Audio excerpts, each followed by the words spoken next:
ফিশমঙ্গারের farming vertical head, যেটা culture plus হচ্ছে আমাদের ফার্মিংয়ের যা কিছু সেটার পুরোপুরি দেখাশোনা করি। পন্ড প্রিপারেশনের ওপরে আমরা যেটা ফার্স্ট করি বিশেষ করে কালচারের ক্ষেত্রে, সয়েল এবং ওয়াটার প্যারামিটার আমরা প্রথমেই চেক করে পুরো দেখি। আমরা ফিড ফর্মুলেশনের ওপরে বিশ্বাস করে চলি।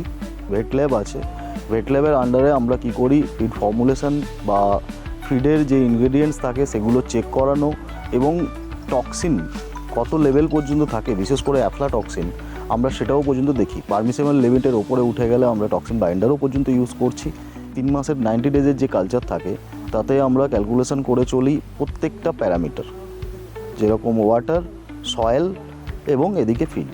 এবং আপনাদেরকেও বলবো যে আপনারা ফিড নিয়ে চিন্তা করুন, কি খাওয়াচ্ছেন সেটা নিয়েও চিন্তা করুন, এবং জলের ম্যাটার নিয়েও চিন্তা করুন, এবং সয়েল ম্যাটার নিয়েও চিন্তা করুন। যে কোনো কালচার করতে গেলে যেগুলো খুব জরুরি, এই 3টে জিনিসের ওপর সবসময় জোর দিয়ে চলুন।